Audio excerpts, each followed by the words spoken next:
тэгээд нөгөө эмх цэгцтэй байгаад ирэхээр стресс ямар шалтгаан байхгүй болж байна. Гэхдээ би бол саяхныг хүртэл бяцлал руу орохоос өмнө 4-30-д босдог хүн байгаа. Өөрөө бизнес эрхэлж байгаа хүн нь өөрөө хямарсан байгаагаа мэдэхгүй. Эмэгтэй хүн 2 л байвал шууд ордог. Эмэгтэй хүн 10 шаардлага байвал надад 2 нь дутуу байна гэж боддоггүй. Тэнцвэрээ алдаад өгөөд бүх ачааг нуруундаа үрчглээрээ эмэгтэй хүн дотроо туйлдчихдаг. Бидний мэддэг одоо сурсан дадал бол рационал сэтгэлгээ ягаагаар л бизнес эрхлээд байгаа. Ямар зан чанар одоо тэр хүнийг өөрчлөх амжилттай болгох тэр түлхүүр нь байна гэж та хоолой дээр гарч ирээ те. Гарцгүй болсон хойно заримдаа хүн дотгошоо чимээлж өөрийгөө чагандаг. Өөрийгөө мэднэ гэдэг чинь 5 мэдрэхгүй шүү дээ. Тэр нь юу гэхээр чихээрээ сонссон ч гэсэн дахин ойлгоно.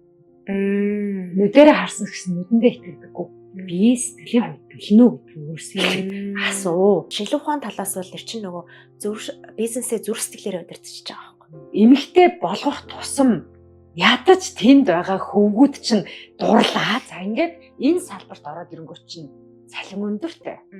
Өрсөлдөөн баг бол яг хүнээрээ байх боломж гарч ирж байгаа. Маш олон хүн миний оруулсан пост хэдэн мянган гаруй шеэрлж ийм гоё боломж байд юм байна гэж хардаг боловч тэрийг маань миний туслах хийдэг гэдгийг олон хүн мэддэггүй.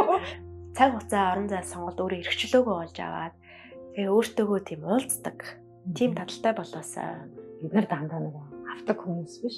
өөр өнцгөөс бас энэ технологийн салбарыг ойлгох боломжийг олгосон нь маш их баярлалаа.